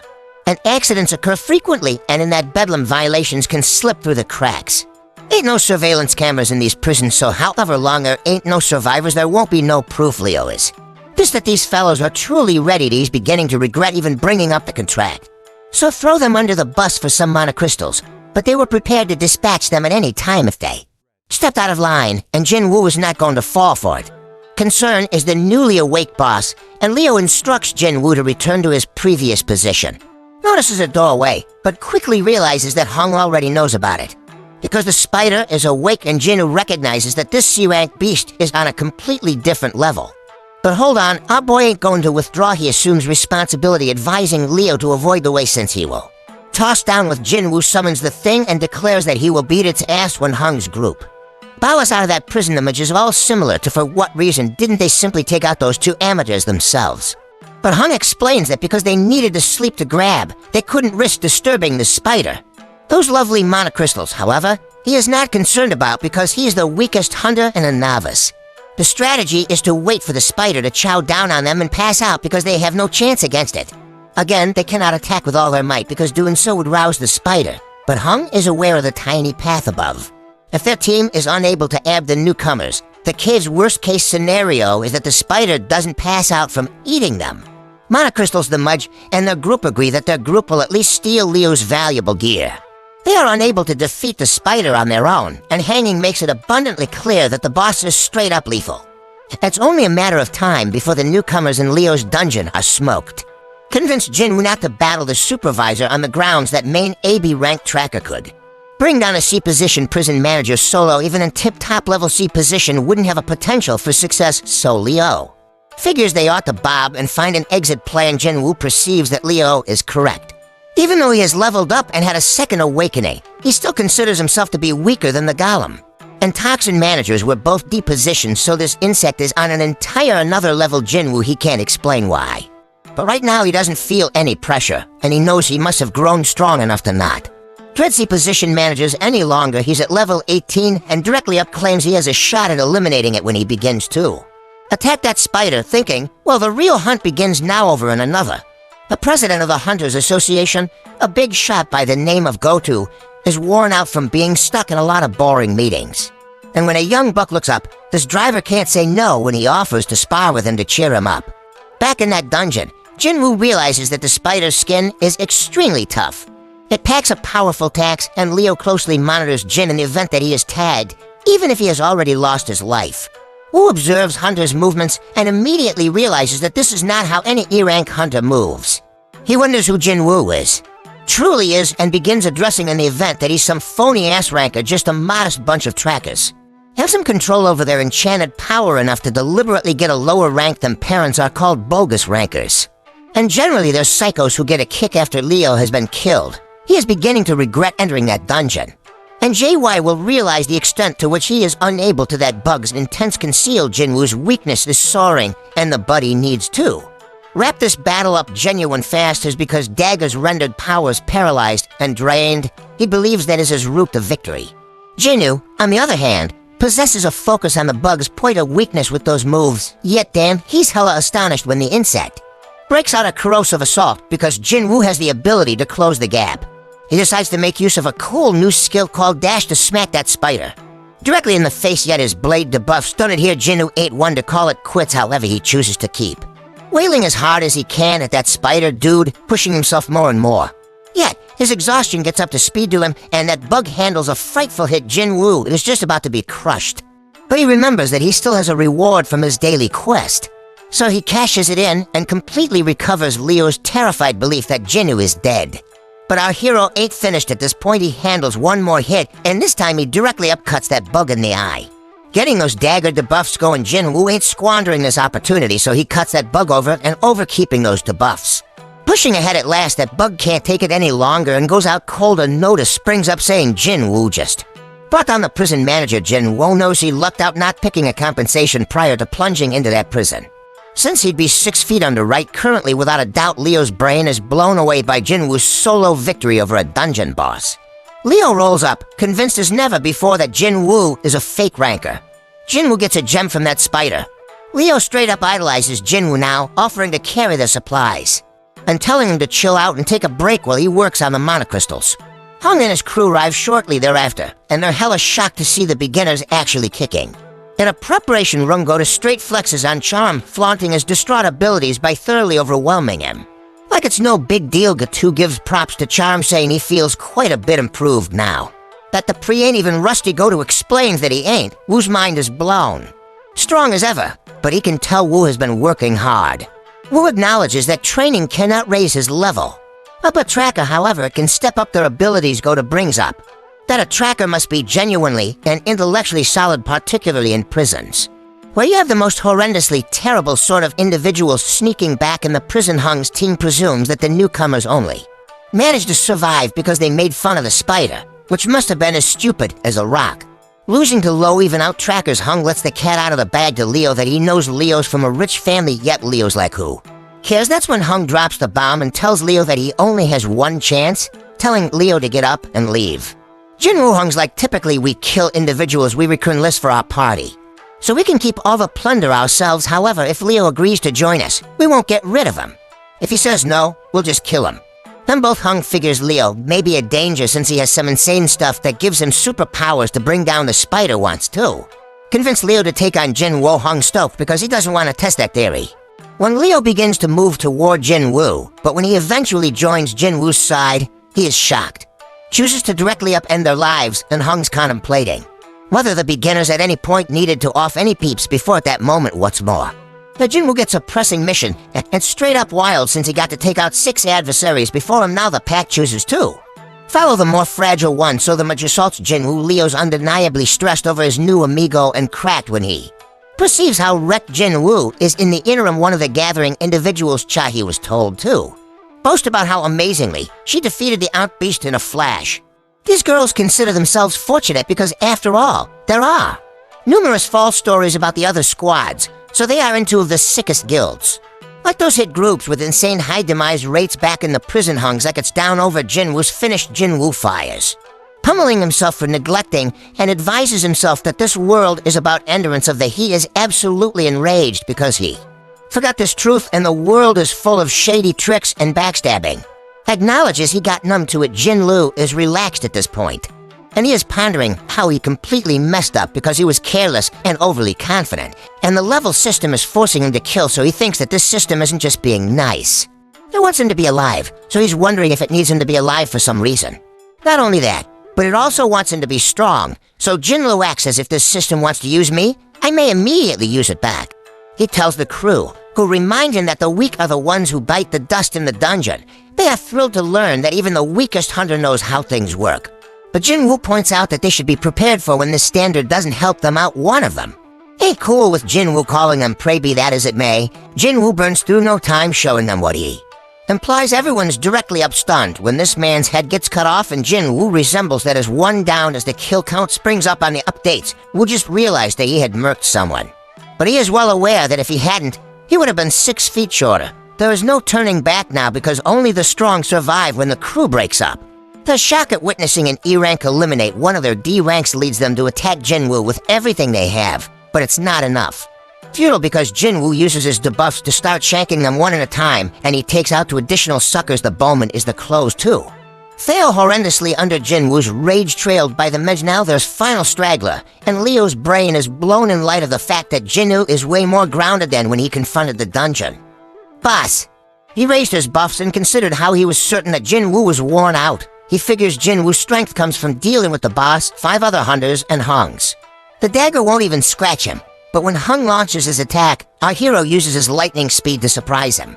Jiwoo is aware that Hangs is a beast, but he surprises him by crushing him and revealing that he has been leveling up all along. Damn time Hung acknowledges Jiwoo ain't an E rank and attempts to pay off him with twofold the money, yet Jiwoo ain't having none of it. Because Jiwoo makes fun of him because this man tried to hurt him 3 times. Saying he won't get away with it, Hung tries to threaten Jiwoo one more time, but Jiwoo reminds him that Hung won't get away with it. Himself got out whatever goes down in a prison stays in a prison draped attempts to play extreme one final time, however Jiwoo. Straight away, Jinwoo's mission is completed, but the entire dungeon begins to crumble as a result of them. Smash the boss when they realize they were the only ones standing after the spider showdown. The official ain't getting it since they're the least level peeps, yet she gets diverted by some pre-owned gear. Jiwoo can't believe that he is being rewarded for the bloody mess he has just made. And he realizes that he has acquired a skill that makes him scared. The pull out of foes and slices their capacities down the middle, the non-babble official reasons that Leo made do on account of his S. Tough, and accepts Jiwoo the E rank clean concealed someplace. Leo praises Jiwoo for his work, and when it starts to rain, Leo wonders assuming that something's up, however to chill Jiwoo. Makes sense if he's simply blissful he gave his sister an umbrella elsewhere. Charm hears about the bizarre incident in which 6 hunters were killed, and only to survive. It's typical for hunters to give up when they're outnumbered and defeated. But when he hears that these survivors actually defeated the boss of the dungeon before the man was interrupted by a bouncing Wu, he can say more. But then the bombshell comes to him from one of the survivors, Jinwoo Wu. Who knows this? Includes the scandalous Hung, which makes sense of why he got hauled into this wreck. Jinwoo rolls back home and lets his sister realize that he will cover their mother's medical clinic bills for some time. Gina figures he probably scored enormous money from his last assault, however she's like, hold up brother, you ain't even. She reckons that he must have had a solid-ass team, which made it simple to eliminate the bad guy's Jiwoo. Acknowledges that it was a piece of cake, not on the grounds that he was way more grounded than them, yet in addition since he felt free to them often in the past. He would have looked for a way to escape, but the new Jiwoo was mad at them for even considering it. They fired at him, and he wonders if leveling up made him braver. However, he reminds himself that they were just people. People, not prison beasts. Gina snaps him back to the real world, and he recollects why he is getting stronger so that he can live and care for his family, so that if he had to act as he did in that dungeon once more, he would just then discover a harmful substance in his body, and he identifies the source. He's drinking, yet Jiwoo continues to taste, and he sees he ain't becoming inebriated by any means. Then a notice springs up, uncovering a prize he got from that twofold prison that counteracts any poisonous or wrecked conditions, and amps up his regenerative capacities. He was excessively occupied to really look at his rewards that day, however presently it. Everything makes sense as to why he grew his arm back. My friends, later, Jiwoo reunites with Leo, who expresses gratitude to Jiwoo for saving his ass. In any case, Jiwoo resembles no youngster. You don't owe me. Leo hasn't let the cat out of the bag about what truly went down in that prison. So Jiwoo ain't expecting any restitution. However, at that point Leo drops a bomb. He's putting together a strike team. But before he can even ask Jiwoo to join Leo's plea for help, Jiwoo shuts him down, him a chance, claiming that he only needs him for 19 raids. He then reveals that he wants to become a guild master, and in order to do so, he needs him to Leo's old man, who wants to start a guild for his construction company. And Leo needs at least 20 raids under his belt to assist in any way he can. Dungeons are extremely dangerous, but the treasure they contain makes it all worth the risk. Concerning monic crystals and essence stones, everything in a dungeon has value, and Jiwoo receives it due to his hunter's rate. A good business move is to have dungeons for a company. Leo's father wants a Shrank Hunter to be guild master, but Jiwoo is I was shocked because there are only 7 rank hunters in the entire nation. And even more surprising, they are the only ones who haven't joined a guild, and this man has retired, so Leo's parents must be plotting to steal and Shrank from a different guild. But Jay tells him not to because he'll just make enemies with the guild he joins. Then from It's a Hazardous Game, my peeps Leo changes around his game to persuade Jiwoo and tells him right away that if he wants to keep his power, he will need some backup for their raids, and that is a virtuoso move since it will be much more persuading to his dad in the event that he succeeds. Moving with a low-position tracker like Jiwoo, who's playing Imagine Leo shows Jiwoo the structure they're wanting to use as the guild headquarters and claims that it is worth 30 billion U. Which is insane. That's some serious D-man. Leo wants to give Jiwoo everything in exchange for his assistance in finishing the 19 raids. I would have accepted that offer in the past, but now that he is the only person who can level up, things have changed. He's absolutely sure he can contact us rank, or perhaps higher the status quo going, yet there's still an excessive amount of obscure. Because of his powers and because it would be too risky to work with someone, Jiwoo declines Leo's offer.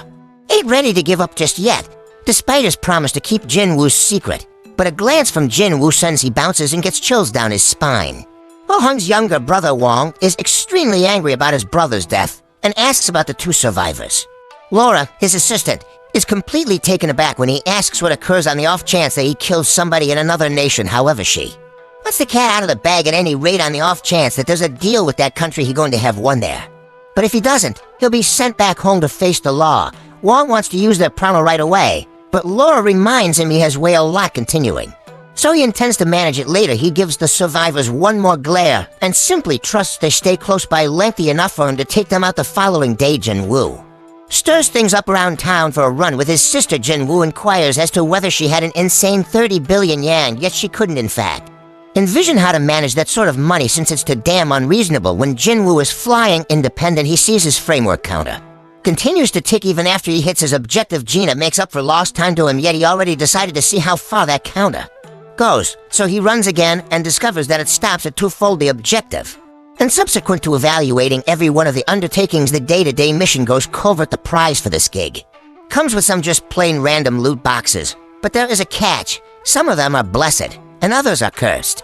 Jiwoo isn't playing round, so he chooses to move with the favored one for the afternoon and blast he raises a ruckus around town. Homeboy scores another key, and it ain't simply any vital, it's the way into the evil spirit ruler's palace, and it is an acquisition of the S level. But hold on, that's not even the crazy part. This key comes with a bonus, ingredients for a substance known as the elixir of life, and let me tell you, Jiwoo absolutely required that. Since this solution can fix any damn disease, Jiwoo visits his debilitated mother, and he realizes he ain't got no. He chooses to go there and use the key to open the gate, knowing full well what this dungeon will be. Rock solid on a similar level as Jew Island, Jiwoo begins contemplating whether he has what it takes to deal with this threat. But when a huge gate appears in front of him, he won't back down in flames, covering everything. And Jiwoo won't fight them because he's terrified. But he did get his teleportation stone as a gift, plan B in the event that things go south. Just at that moment, a freaking huge monster appears right in front of him. But Jiwoo had already decided that he would strengthen himself and that he would not die in this situation. This monster's red name indicates that it is significantly more powerful than him in the dungeon. But Jiwoo has the advantage of being a wolf. Our boy's assassin uses dash to quickly close the distance and starts wailing at the beast. But man, he barely does anything. Even with the extra impacts, Jiwoo attempts to initiate his lethal extreme expertise, yet the debuff gets cancelled out. Our boy tries to use his dagger to hit the monster with his other debuffs, but they also cancel out. This beast is straight up severe as it attacks Jiwoo, and he's shouting in torment, "Damn homeboy lost his arm." And as the beast brutally crushes him, his health is rapidly deteriorating. He has already lost a third of his life, but it only gets worse. Worse still is the beast's 3-minute rage skill boost, which boosts all the monster's attacks are coming at Jiwoo to quickly for him to dodge, so he can't take advantage of its abilities. He had no choice but to use his full recovery reward to grow his arm back, but just as he thought he was making progress, he was forced to do so. He turns out to be completely wrong when he hurts the beast, and Jinwoo's HP keeps getting severely beaten down by him, dropping as he is immediately stomped on, but he manages to buy some time by kicking the beast in the dirt and damn. His body keeps screaming at him incessantly, making it abundantly clear that it doesn't want him to die. The more this continues to happen, the more Jiwoo understands this ain't your normal resurrection. Jiwoo realizes he is far finished now. He decides to use the teleportation stone, but Cerberus suddenly appears and knocks. Jiwoo is in serious trouble right now because he only got a few more hits. Before he was done for, the Trina is working overtime to come up with a solution for the guy, and just as he's about to give up hope, he remembers that once he has access to a shop. He quickly purchases 3 healing potions, but they only restore 100 health points. He sees all the poison he will have to deal with as a result of fighting the snake right in front of him. And he realizes he has no other decision, however, to offer the chance Jiwoo chugs that toxic substance like a supervisor, so the system recognizes it as a harmful substance and detoxifies it. Jiwoo's muscles make this a complete success, keep his body intact, and he now takes 20% less physical damage. Cerberus isn't playing round, and it handles a straight pulverizing assault on Jiwoo. However, Jiwoo ain't surrendering. Presently, man homeboy declares that he can still move, and you can guess when the monster's rage skills. 3-minute timer will expire before the effects wear off. Furthermore, presently the harm Jiwoo caused for its eye begins negatively affecting the monster. Jiwoo quickly takes advantage of the chance and starts using a variety of attacks before finally taking out the beast. Nearly eats him up, however, Jiwoo some way or another figures out how to keep it down. Man goes airborne yet. That strong beast once more crushes him right once more into the ground. Jiwoo winds up having some issues with his well-being damn close. Exhausted furthermore, Cerberus crushing him between its teeth. However, Jiwoo ain't finished battling. Right now he digs profound and continues to cut that monster even as it throws him around like a Zorro. Jiwoo continues to go after pouring each ounce of solidarity. As into one last blow, and think about what that is the final blow. Not too far off, Cerberus comes crashing down and a notice springs up it. Says Jiwoo has crushed Damnation's watchman. Homeboy steps up, killing the gatekeeper, earns Jiwoo the key to the demon's castle, as he anticipated, and his wounds magically heal. That is the very thing that Cerberus was safeguarding. However, at that point he gets hit with a baffling notice. It's the recipe for the remedy of life, and it requires 3 fixings found in the palace. Jiwoo's battle with Cerberus gives him a reasonable thought of his ongoing strength, and he understands something if he somehow managed to wander into the evil presence's palace. Right presently he'd be 6 feet below. Jiwoo concludes that he cannot accomplish it yet, but he makes a commitment. He's going to return genuinely. Not long after that, Jiwoo goes to see his mother and contemplates whether he can truly. He doesn't have any of the 3 things he needs to cure eternal sleep disease, but at least he knows where they are. But Dam's current level of access to the castle would immediately result in his death. That's why he needs to level up and get stronger to help Jiwoo roll with Leo on the 19th C rank. However, Jiwoo has one condition regarding the raids he was discussing earlier. And when Jiwoo states that they got to do the assaults, simply both of them, no other person except for Leo gets out whatever the damnation. Since rank ocean entryways expect no less than 8 colleagues to enter. However, Jiwoo believes them should go with a hung-tie strategy, so they had to hire enough hunters to meet the quota. Because it could be risky, Leo is a little hesitant. Damnation, yet Jiwoo calls attention to that, assuming simply both of them can beat. 19 attacks. That is going to be insanely impressive, and it's all about impressing his old man. Leo says he'll handle, and he agrees to go to hell. All that in another spot. She's getting her activity on, going around aimlessly and bringing a sect to swallow down. She won't play around because she knows someone has been creeping up on her, so she needs to drink some water and replenish her body's fluids.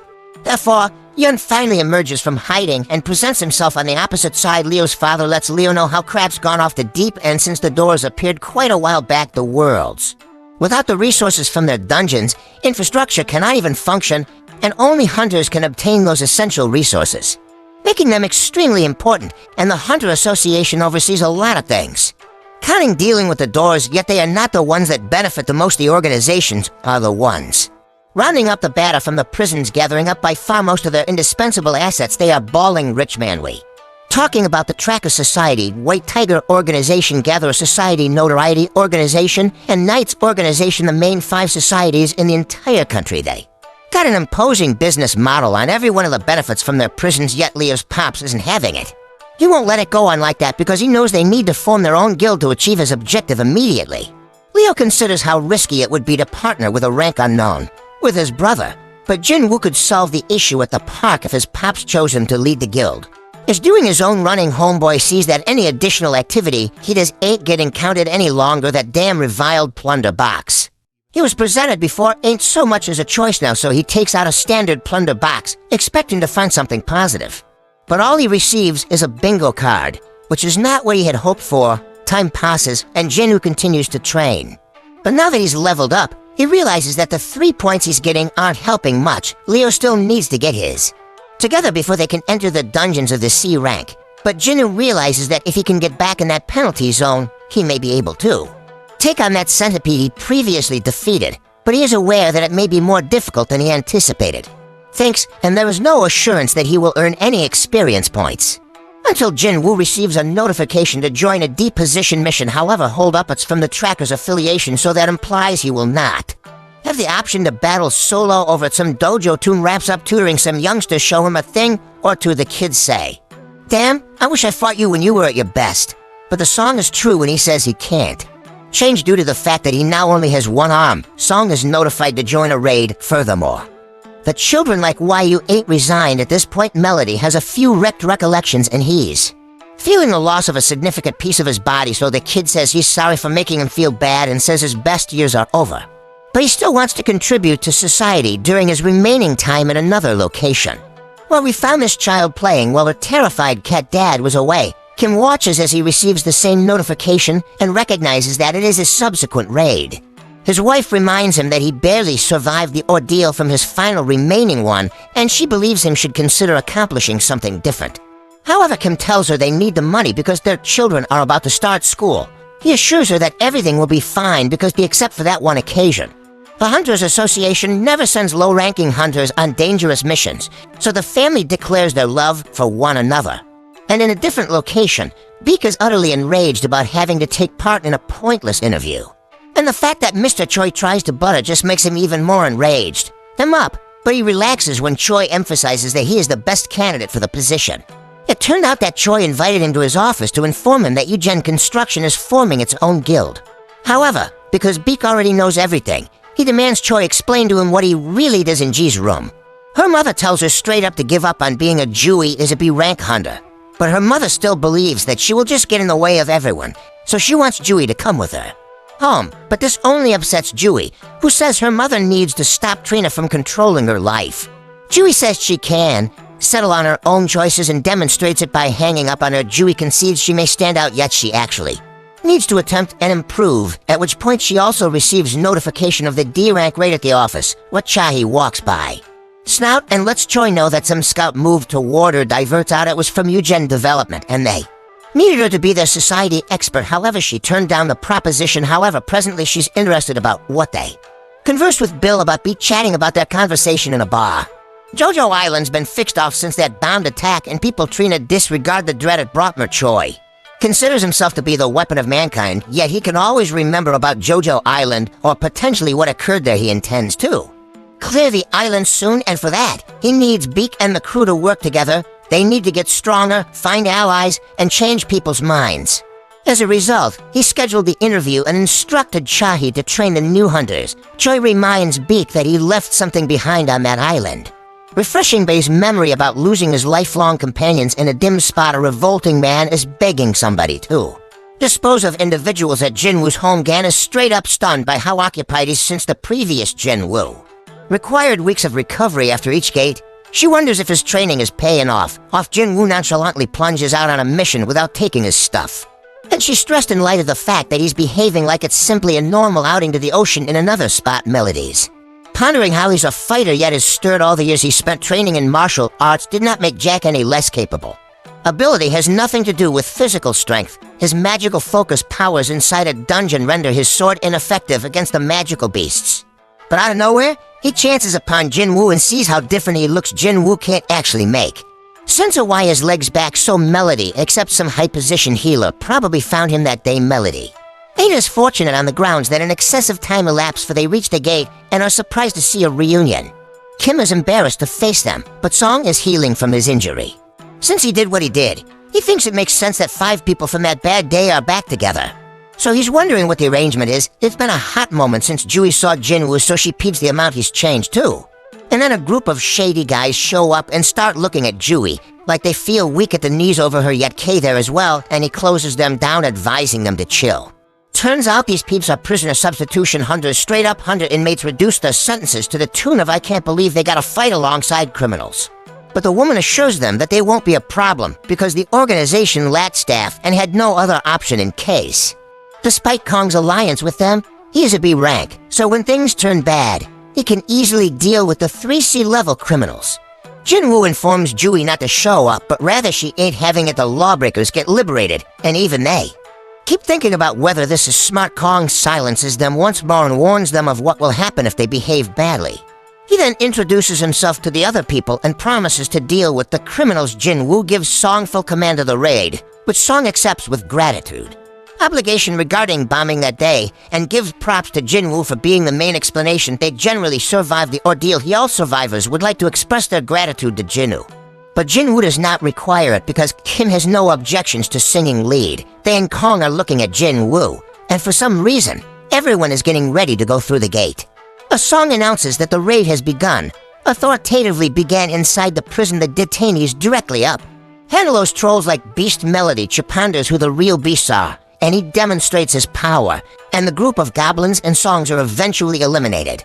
Jiwoo is impressed at how much stronger Jiwoo has become, and she hopes nobody ends because she sees that Jiwoo hasn't been hurt yet.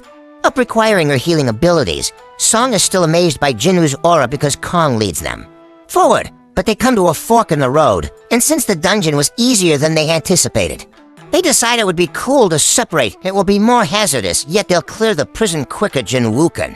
Detective manager is down the left way, but he keeps it to himself because he hasn't been leveling much since Jinwoo suggested his recast goblins. Group splits up on the left, but Kong is giving Jiwoo a strange-ass look. Kim's group has a lot of cowards. Kim decides to apologize to Jiwoo for leaving him on their first raid, even though they are aware that he probably will not accept the apology. But Kim is determined to make an effort because he wants to continue hunting in the opposite direction. Kong, being all weird, asks the prisoners if they could kill another group of goblins. The prisoners do it quickly. The same against humans, but they make it abundantly clear that it would make no difference. Here's some of the backstory that Kong discovered. Man's canine got attacked by 3 fellows. The unfortunate young lady wound up ending her own life. And this person is enraged on the grounds that, to make matters worse, these 3 scumbags are hunters who will be released within a few years. To join attacks to diminish their sentences. That crap's unreasonable as damnation since his little girl ain't rarely getting back home. So that the man brings 3 million yuan and offers it to Kong in exchange for the release of the 3 prisoners. Crazy now, and he gives everything away to the detainees about everything he will say to the monitors.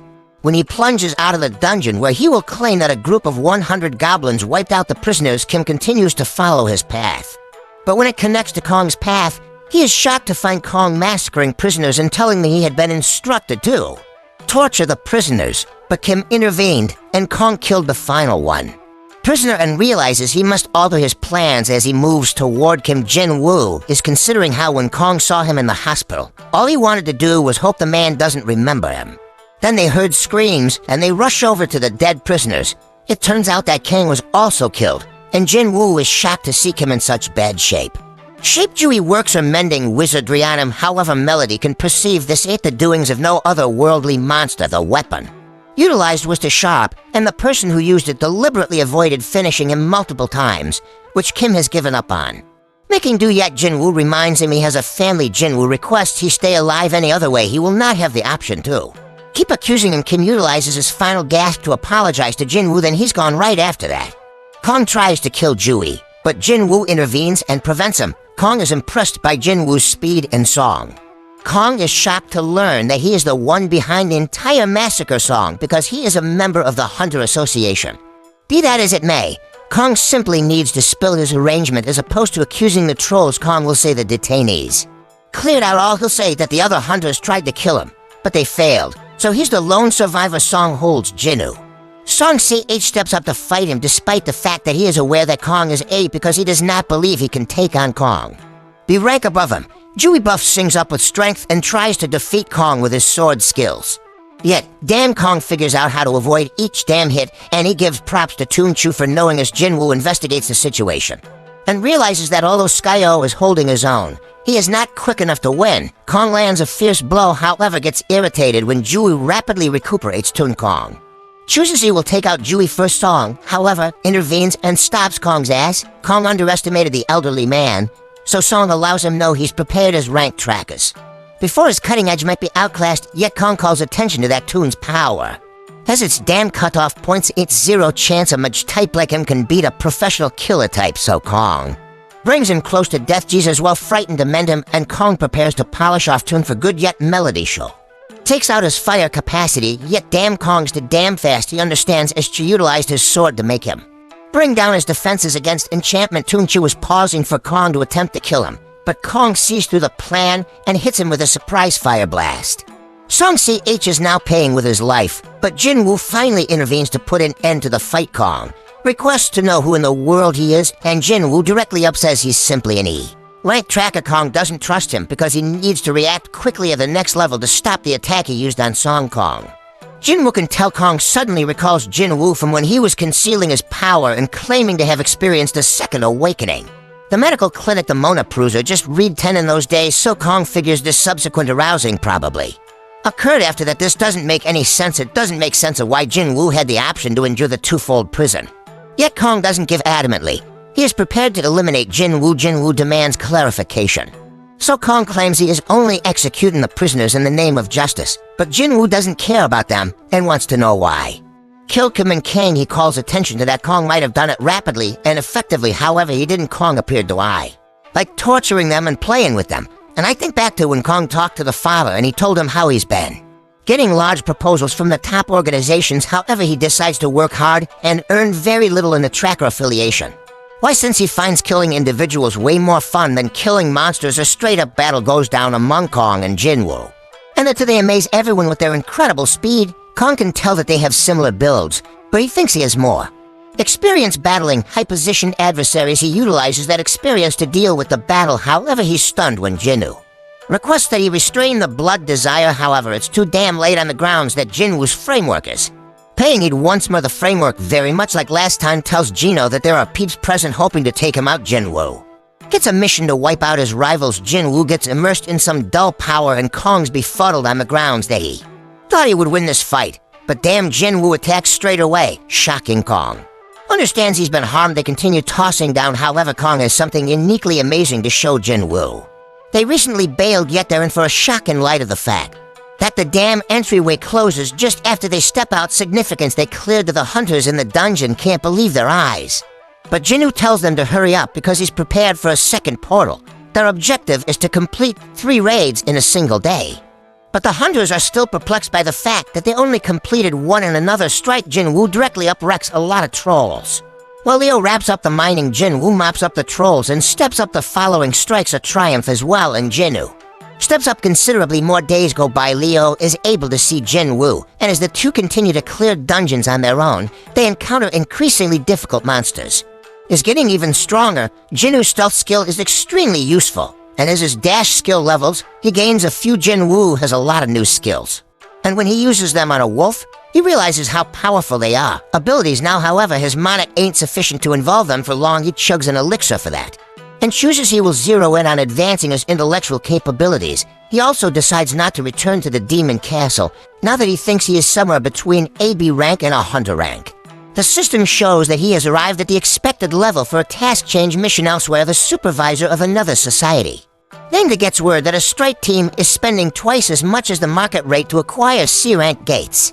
The leader is a wealthy child named Leo. In any case, the group appears to be an irregular blender, perceives the name Jiwoo from the twofold prison occurrence, and he gets this feeling that something fascinating is going down. In the interim, Jiwoo and Leo emerge from another gateway triumphant. Jiwoo wonders if he has a problem, but she says it's nothing. His assistant is shocked when he says that. Here's an idea that Jiwoo had a reawakening. Jiwoo survived 3 major catastrophes, and each time he always made it out alive, despite the horrendously high death toll. The only explanation is awakening, so he sets out to scout this promising rookie, and Roll pulls up at Jinwoo's portal. But Jiwoo is absolutely shocked because it appears as though Songbi explains the prohibited areas and makes it abundantly clear that she is a hunter by admitting that they are having some kind of picnic, part of the strike team. And when he realizes that Jiwoo left the entire crew behind to enter, his mind is blown. The prison solo figures Jiwoo could be his greatest disclosure, yet he shockingly leaves the fellow step out of the gate. Jiwoo informs Leo that he will be swamped tomorrow and unable to participate in any raids, so they delay on a few. We catch a glimpse of an extremely bizarre scene, and Mr. Choi wakes up from the dream he peered at some paperwork and the realization that the recon mission on Jojo Island is getting close. Jiwoo concludes his day of raiding furthermore, and presents himself as the supervisor of the White Tigers Society, the White Tigers organization. As one of the top societies in the nation continuously chasing after new ability unfortunately comes to the heart of the matter, and offers to pay Jiwoo to fold what Eugene Development is paying him, assuming that he joins his society until a certain Jiwoo is an E. Raken can't refuse that offer, but he will be surprised when Jiwoo inquires about the guild's value. Headquarters is worth a cool $50 billion, so when Jiwoo reveals that it is a construction, the man's mind is blown. Companies that offer him a 30 billion Jiwoo building support his claim with evidence, but they also reveal that he is unable to provide them with their 50 billion building Jiwoo. But he is curious about how on got wind of him. Jiwoo places dread in this fella, ensuring he ain't sneaking about, and afterward disappears and understands that Jiwoo used stealth to cut him. And when he considers Jinwoo's reawakening with that stealth ability, he is shocked beyond belief. He is instructed not to turn around by Jiwoo, who then explains that he is just looking into who is purchasing all of the gates Jiwoo requests. Know who else is familiar with him, and spills it's simply him, and one of his peeps Jiwoo cautions that assuming words start spreading rumors about him, they will be the first suspects on his list, and Jiwoo has agreed to keep everything under wraps. Uncovers himself again, Jiwoo got to continue to grab the doors for some time yet. That is creating some issues for the organization. Since they need to prepare newcomers, Jiwoo consents to allow them to cop 3 entryways from him, however, A's straight up stunned. When Jiwoo lets him know they got to hack up 300 million U for each, the buddy asks Jiwoo to drop it to 200 million, and Jiwoo shockingly concurs they take care of business for 3 entryways, yet their collaboration ain't over in light of the fact that Jiwoo needs 2. Attach on with something he tells A to shut his eyes, what's more. Open his mouth, and afterward Jiwoo gives him a mending elixir for that cut all over. Jiwoo uncovers he trusts her, however he reminds him to shut his trap, and his assistant wonders how it happened and says he thinks Jiwoo might be an even bigger deal than he initially thought. Leo reveals the following day when he confirms that they received the 600 million U. He is amazed that Jiwoo was able to obtain such a large sum of money for them because they were already planning to abandon the gates. Leo wants to know all the more, however Jiwoo says it's a proprietary innovation back with the White Tiger organization, and acknowledges Jiwoo played him due to the fact that a number of C-rank gates have surfaced and now sell for less than 70 million. Jiwoo sends him a message, illuminating him that they are currently on neutral ground in the wake of keeping an eye on him, and acknowledges Jiwoo ain't somebody to play with, but he's glad he got his contact information from somewhere else, as we see Jiwoo